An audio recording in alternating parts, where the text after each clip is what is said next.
The headlines: former Governor-General of Solomon Islands, Sir David Vunagi, passes on after a long and hard battle with illness.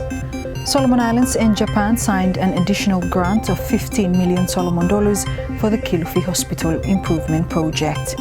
And more funding is needed in the Solomon Islands wildlife research space. Hello, you're watching SIBC's TV News Bulletin. I'm Sharon Nanau. The Office of the Governor-General has released a notice confirming the passing of the former Governor-General of Solomon Islands, the late Sir David Vunagi. It says the late Sir David passed away on Friday, the 7th of March, at his retirement home at North Guadalcanal after a long and hard battle with illness. The office conveyed its condolences to the wife, children and families and relatives of the late statesman. Late David was a former Archbishop of Melanesia and Bishop of the Anglican Church of Melanesia from 2009 to 2015. He became the Governor-General of Solomon Islands from July 2019 to June 2024. He is from Samasodu, Isabel Province. Solomon Islands and Japan have signed an amended agreement granting an additional 15 million Solomon dollars for the Kilifi Hospital Improvement Project, with the funding set to cover essential medical equipment. Ian Kaukui reports. The Solomon Islands and Japan signed an additional grant of 15 million Solomon dollars for the Kilifi Hospital Improvement Project.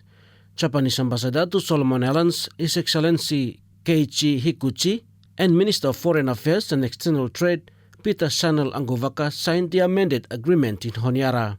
The project, which was initiated in 2023, with the signing of the original agreement, then saw the installation of the medical equipment and facilities under the project suspended following worldwide price escalation and depreciation of the Japanese currency.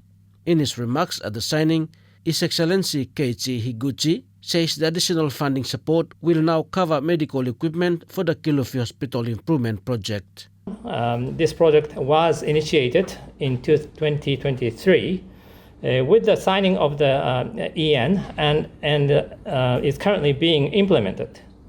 At this time, it covers the medical equipment that could not be fully funded by the cost at the time of the previous signing. The total budget of the project is 2 billion and 367 million Japanese yen, or which is about the 135 million Solomon dollars.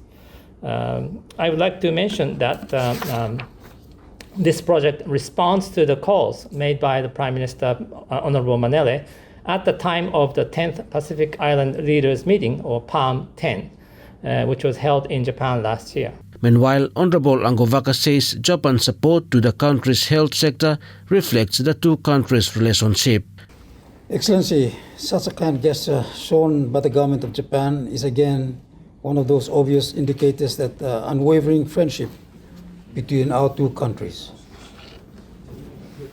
Excellency, allow me to express our heartfelt and deepest acknowledgement and appreciation to the government of Japan for the invaluable support extended to Solomon Islands over the years. The Kilifi Hospital, once completed, will be providing services to at least 24% of the country's population. Kilifi Hospital is a public hospital in Malaita province, which we have the most densely populated province in the country. Given the accessibility, patients will be from the neighboring provinces, can also be able to obtain medical treatments and services there from the other provinces and islands.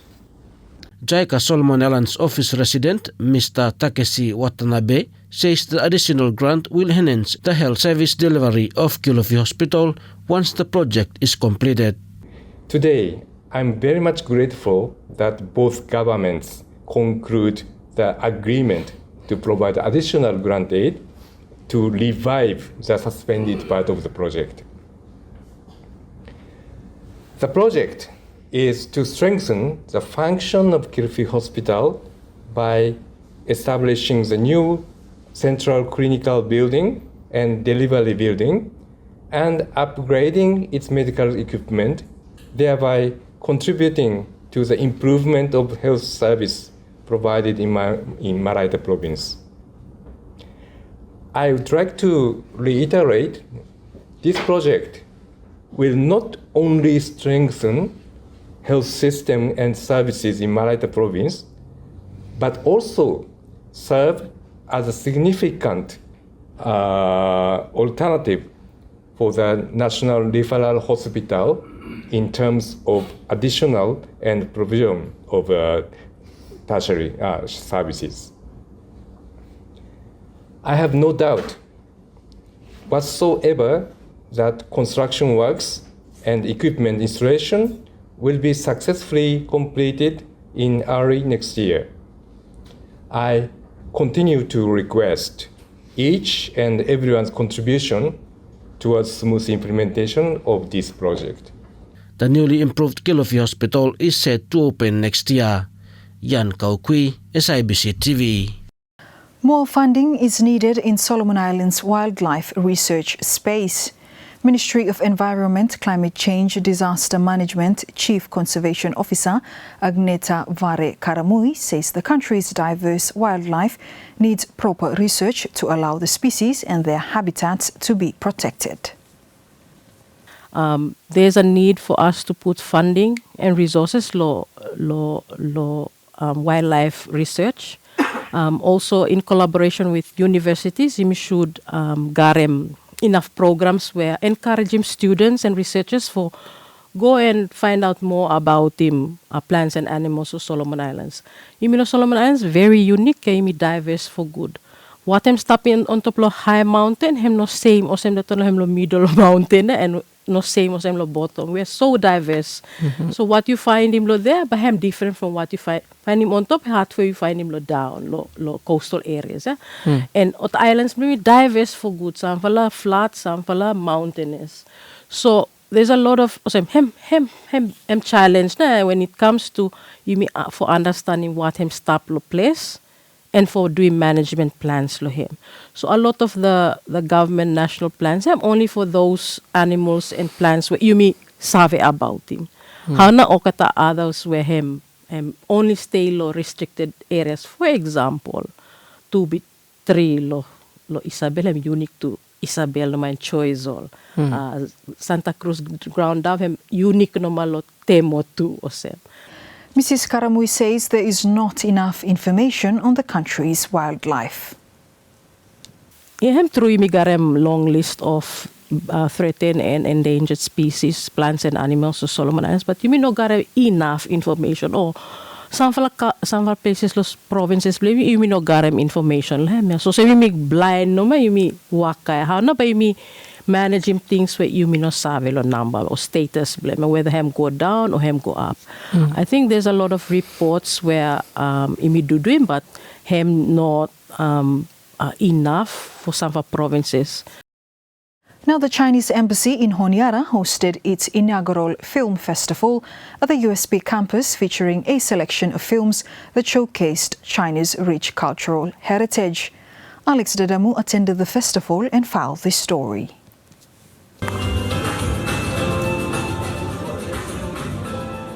The Chinese embassy in Honiara hosted its first ever film festival at the USP campus in Honiara on Thursday. The event features various films showcasing China's culture, and the main film of the festival, The Wandering Earth Part 2. The Chinese ambassador to Solomon Islands, His Excellency Kai Wei-ming, says the event is a special opportunity to showcase some of China's most outstanding films. This event is a special opportunity to showcase some of China's most outstanding films. You might have been aware that in recent years, the China's film industry has been steadily developing. During just this past February, the Chinese animated movie Ne Zha 2 has surpassed around $2 billion at the box office. becoming the highest grossing animated film worldwide. So it is now standing at number 7 in the all-time high box grossing films all over the world. Meanwhile, Ministry of Culture and Tourism Culture Division Director Dennis Marita says events like the Film Festival offers young people a glimpse into a world of endless possibilities and opportunities. While the Solomon Islands film industry is still in its early stages and not yet fully captured in our development plans, events like this festival offer our young people a glimpse into a world of endless possibilities and opportunities. The film industry is not just an entertainment industry, it is a global economic powerhouse, creating opportunities in roles such as directing, acting, cinematography, production, and even tourism. Alex Dadamu for SIBC TV. Efforts has been made by the Ministry of Environment, Climate Change, Disaster Management and Meteorology to save the Santa Cruz ground dove from going extinct. Now only found in the Solomon Islands and in Temotu Province, the Santa Cruz ground dove bird was declared an endangered species after the species was illegally exported and heavily impacted by invasive animals and species on the island. Senior Conservation Officer Luke Mai says currently they are keeping 100 of the Santa Cruz ground dove in Jipol after rescuing them. One example of this species wahami also endangered and also endemic to the country. I am now the Santa Cruz ground dove.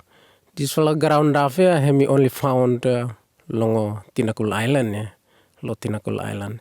No any place low earth you find him. One small island, volcanic island, where I'm located in Temotu Province. Him now, him garam. This species of bird where him endemic and then him threatened too because him low the animal.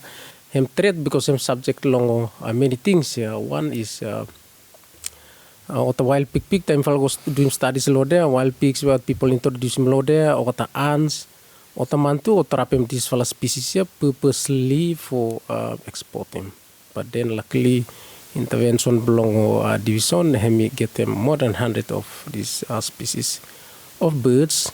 Now currently Otalo Jipol, the one facility. The ministry is working together with Jipol for providing one a very good facility. And not only that, I just forget the name of the zoo where I send them sample to for the purpose of rehabilitating the population below where seize him from all people attempt to export those species illegally because they are under our law for no exporting. They are prohibited, but these people like for exporting. Yeah, so. SIBC News understands the Santa Cruz ground dove was once common in eastern Melanesia. The last known wild population, totaling up to 300 birds, is confined to the wooded slopes of the tiny island of Tinakula in Temotu Province. Now 9 interns from Cohort 2 of the Information and Communication Technology ICT Junior Professional Internship Program graduated, with the Director of ICT Services praising their performance during the 6 months program. Alex Dadamu with the details. 9 interns graduated from the Information and Communication Technology ICT Junior Professional Internship Program on Friday. The graduated interns are from Cohort 2 of 2024. Minister of Finance and Treasury Honorable Manasseh Sogovare graced the event as the guest of honor. Director of Solomon Islands Government SIG ICT Services Steve Erhiro says he is pleased with the performance of the interns in the past 6 months. Yeah, me happy too much with him in the participation of the 10 junior professionals.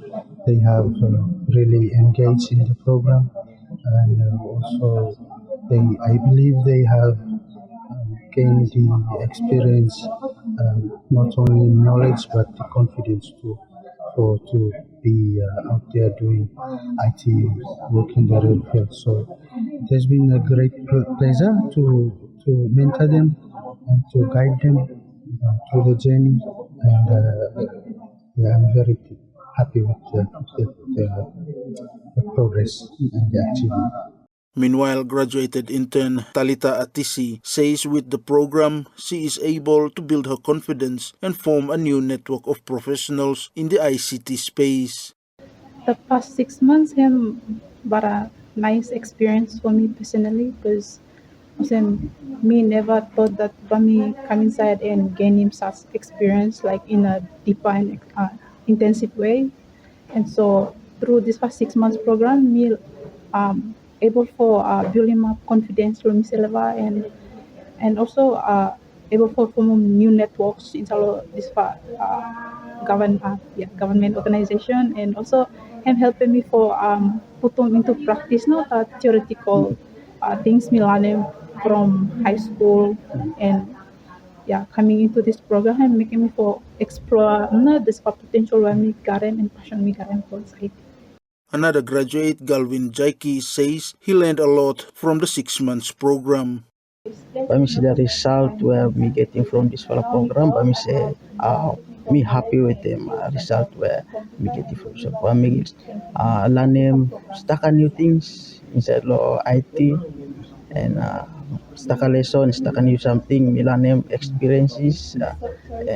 Of the great experience. So overall, when we say this internship, help me to much building my career for me. The SIG ICT Junior Professional Program is being implemented by the national government through the ICT Division in partnership with the Australian Solomon Islands Partnership for Governance, ASIP Gov. Alex Dadamu for SIBC TV. The Ocean Country Partnership Program Oil Spill Response Training aimed at equipping Solomon Islands Maritime Authority and stakeholders concluded in Honiara. Mary Manilegua with more on this story. The Ocean Country Partnership Program Solomon Islands Spill Oil Response Training concluded in Honiara on Friday.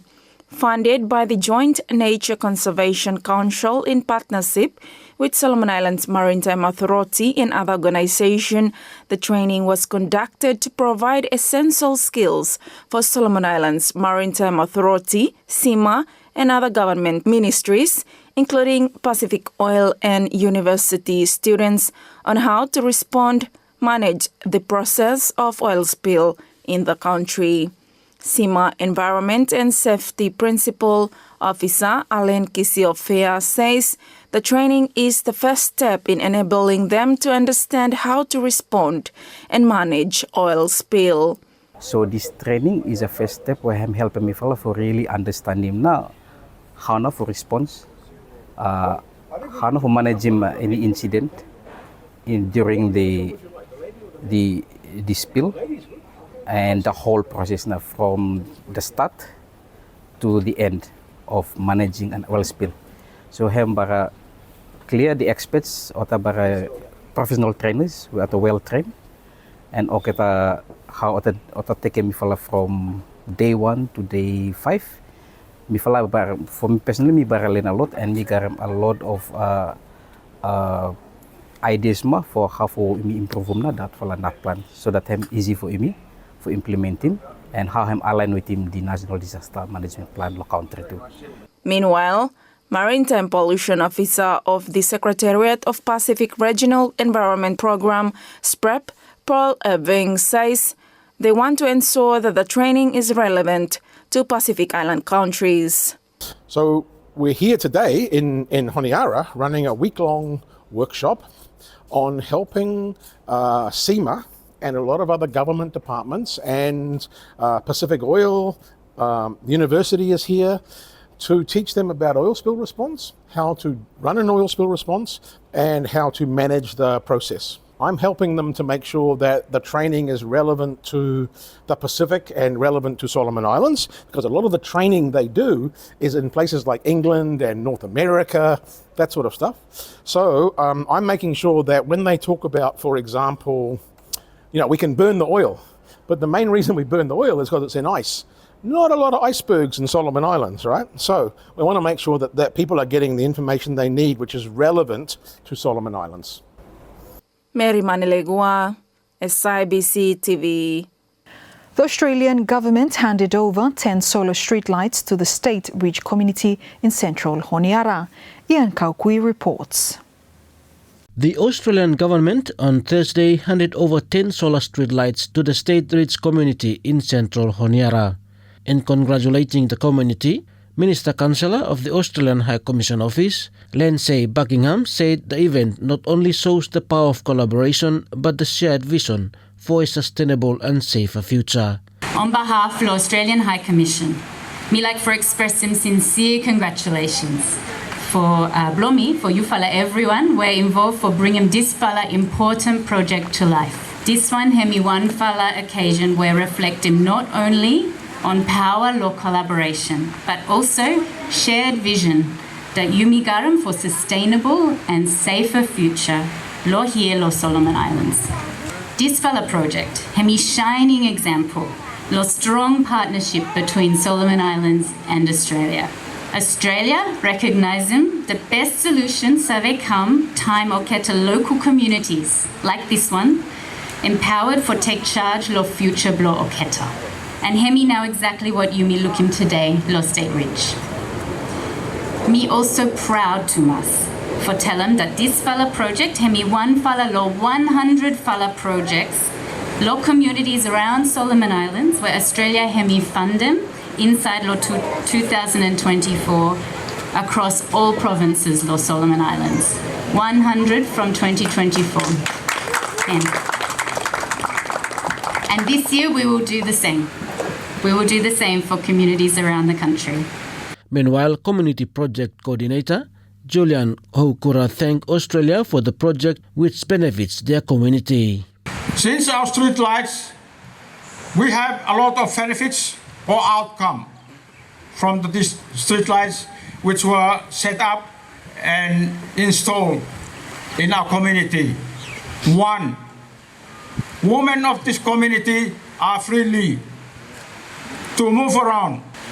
Community members of this community, neighboring community members have access to move around here because of the street lights up. Our youth and our children really enjoyed this, I would admit here, Australian High Commission. Without you, me wel paista was before yet here. But now, you can see when you go along the street at night, we are in Sydney or Canberra. So that is why we really appreciate you, Australian High Commission. We humble ourselves and deep in our hearts, and we will not forget you in our life, in our history, because this is one of the milestones since I was here, and this, we made it. SIBC News understands the lights were installed towards the end of last year. Ian Kaukui, SIBC TV. The United Kingdom has assured to prioritise climate change action in the country. The new British High Commissioner to Solomon Islands and Nauru, His Excellency Paul Turner, made the assurance stating that tackling climate change and strengthening the country's democratic institutions are his top priorities during his tenure. I think the priority here is climate change and preserving and strengthening your democratic institutions. I would put those two things. If you're asking me, I'll give you two priorities. Those would be it. I think that my government has actually stayed committed to the climate change agenda. Even under the previous Conservative government, it was still quite a champion for it, and it certainly is now under Keir Starmer's government. So we stay committed to that, made that abundantly clear in all the meetings. He added that his government remains committed to the climate change agenda. I was asked by one person in government, but because you're now going to have to focus more on Ukraine, does that mean you're going to do less climate? No. We're staying committed on all the work we're doing on climate, all the advocacy work, all the money we're putting through the global climate fund. So our priorities are that, because I think I would probably guess the two priorities I've mentioned, democracy and climate change, are probably everyone's priorities in this room. So, yeah. The United Kingdom is one of the largest contributors to the global climate finance, committing over 17 billion Solomon dollars to the Green Climate Fund, from which Solomon Islands has also benefited. The UN Women Markets for Change project kicked off International Women's Day in Honiara with a breakfast event honouring women vendors celebrating their achievements. Mary Manelegua with more on this story. The UN Women Market for Change project kicked off International Women's Day in Honiara on Friday with a breakfast for women vendors. This year's celebration is held under the theme Acceleration Action for Women and Girls' Rights, Equality and Empowerment. Ministry of Women, Youth, Children and Family Affairs, Women's Development Division, Director Viola Faifahingai said that the breakfast event was held to celebrate the market vendors' achievements. So this is celebrating the market vendors' achievements and also, just looking at lessons learned and some way forward. And I guess in line with the theme for International Women's Day this year, it's Accelerate Action for all women and girls' rights, empowerment, equality and empowerment. So, how do we move forward by ensuring that women are doing things the same way, but a little bit fast track, speed up, because sadly we are in fact off track. I emphasized that International Women's Day is not just about recognition, but also a time for women to celebrate their achievements, acknowledging the significant contributions they make in the country's economy. Today is about them just taking time, celebrate, have fun. Women of Solomon Islands have done so much already. I really hope that we do not ask women to do any more. They've done so much. We celebrate the market vendors who've silently contributed to the country's economy. We need to celebrate them. So for today, my message, and for the next week, where the ministry is celebrating the International Women's Day on the 11th, 12th, and 13th, have fun, relax, and enjoy. And more importantly is that women also need to stand together and be in solidarity and speak the messages of equality, equity, fairness, and promote women's rights. Mary Manelegua, SIBC TV. And that's news. Follow us on sibconline.com.sb and our SIBC News Facebook page for more of our latest stories. Thanks for watching.